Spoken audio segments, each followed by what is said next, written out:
Bonitos días, súper bienvenido a esta clase en donde vamos a revisar las 10 principales teorías, lo fundamental que tienes que conocer como prevencionista que quiere aportar verdadero valor. Y tal vez te estarás preguntando, pero ¿por qué ninfa esto es tan importante? Entonces aquí quiero traerte un ejemplo.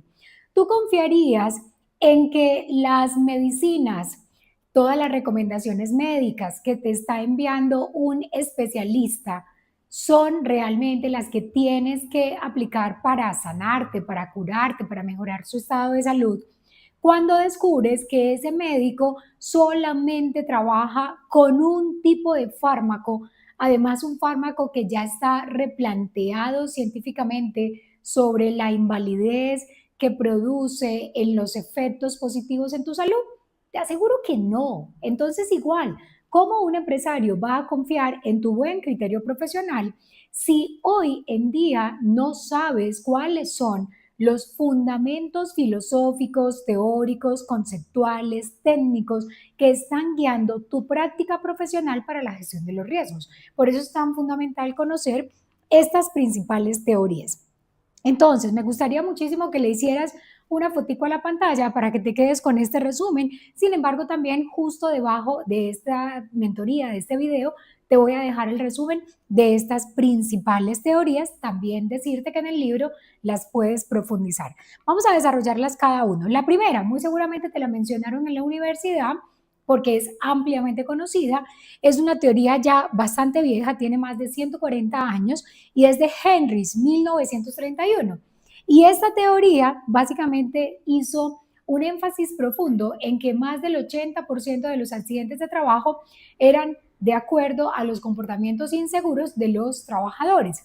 ¿Y por qué este fundamento de esta teoría? Pues básicamente porque hizo respuesta a un proceso de investigación en Estados Unidos sobre esa época.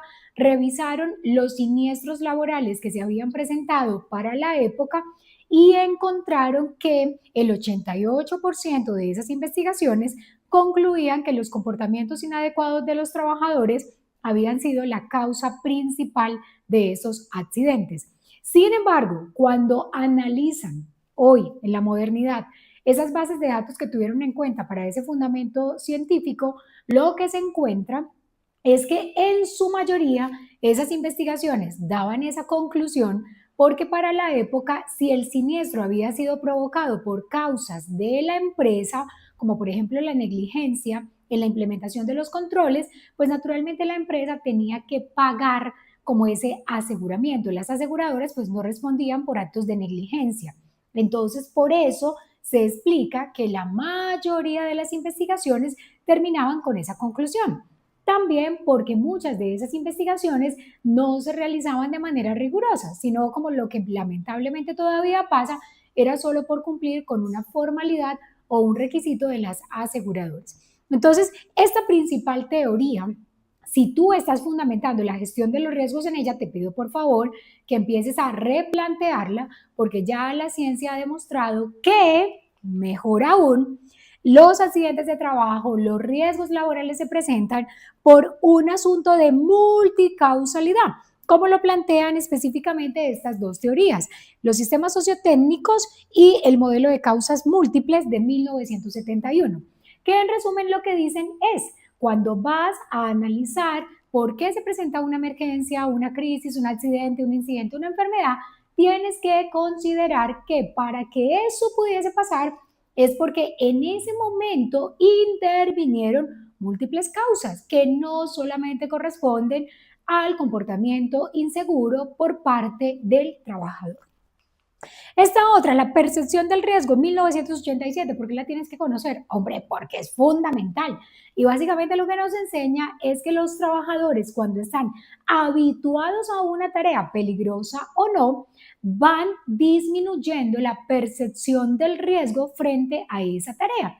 Y terminan entonces generando como un asunto de naturalidad muchos hechos de riesgo y por tanto no les prestan tanta atención. Como por ejemplo, cuando el trabajador te dice, pero ¿para qué voy a usar los guantes si llevo 20 años trabajando sin guantes y nunca me ha pasado nada? O un caso más sencillo, cuando tú y yo vamos a cruzar la bendita vía, dime la verdad, yo sé que tú lo has hecho, yo también lo he hecho, vamos a cruzar la calle, el semáforo está a punto de cambiar a rojo y tú crees que eres capaz de pasar la calle antes de que el vehículo te atropelle. Eso es debido a la percepción del riesgo. Y esta teoría es fundamental que la conozcas. Esta otra, maravillosa, la teoría del error humano de Rizzo, 1990, y básicamente que plantea que efectivamente existe una causal dentro de los controles de seguridad que tienes que considerar y es el comportamiento humano. Y ese comportamiento humano no solamente es del trabajador, es de todos los involucrados dentro de la gestión de ese riesgo. Y ese error humano puede deberse a la falta de habilidades, de capacidades, de condiciones médicas, de asuntos culturales en el trabajador, los líderes de la empresa, los equipos de trabajo que obviamente generan condiciones de riesgo. Entonces, definitivamente tienes que saber, tienes que estudiar error humano. Comportamiento seguro y control total de pérdidas. Esto es buenísimo, de 1991, y básicamente lo que hicieron fue que tomaron los principios de la psicología conductual y la aplicaron a un modelo de seguridad laboral. ¿Y qué encontraron? Pues básicamente la teoría lo que nos plantea es que si nosotros logramos hacer una modificación conductual en la manera en que el trabajador desarrolla sus funciones, vamos a lograr disminuir las pérdidas, los accidentes, las crisis, las emergencias, las enfermedades, los ausentismos. Entonces, esto es fundamental y más si tú trabajas desde la psicología, desde el comportamiento humano, desde la prevención de conductas indebidas, desde el cumplimiento de protocolos de trabajo seguro, esta teoría definitivamente te va a aportar muchísimo. Vámonos ahora a 1996, la normalización del desvío, que básicamente lo que plantea es que las organizaciones, cada vez que se van enfrentando a los riesgos, van generando una normalización del riesgo. Como por ejemplo, cuando llegas al líder de mantenimiento y le dices, venga, ¿por qué la máquina no tiene la huella de seguridad? Y el señor ni siquiera se ha preguntado eso porque lleva 2 años viendo la máquina funcional sin la huella de seguridad. ¿Por qué? Porque existe normalización del desvío. Igual el planteamiento, y esto sí definitivamente es fundamental, que estudies sobre cultura de seguridad. Y estos planteamientos, ¿por qué son tan importantes? Porque todos nosotros hablamos sobre cómo generar cultura de seguridad, pero ninguno de nosotros sabe en la vida real qué es eso de cultura de seguridad. Porque incluso he escuchado a colegas decir que fue a una empresa y no encontró cultura de seguridad. No, espérate. Tengan o no tengan un nivel de madurez en la gestión de los riesgos, todas las organizaciones desarrollan patrones culturales de la seguridad. Que algunos patrones culturales sean más de cumplimiento normativo que realmente de impacto en la gestión de los riesgos, es otra cosa. Entonces, definitivamente tienes que saber, tienes que leerte todo la construcción teórica, filosófica, los principios de cultura de seguridad, liderado naturalmente por Edgar Schein. Vámonos a la resiliencia organizacional. Esto es buenísimo, ¿ok? Esta además es una teoría más contemporánea sobre la década de los 20 y básicamente lo que plantea es que las empresas para poder lograr una muy buena gestión de los riesgos deberían de deberían de generar 4 grandes capacidades en sus equipos de trabajo. La capacidad de la anticipación para que la cultura de seguridad no sea reactiva, sino preventiva y anticipativa.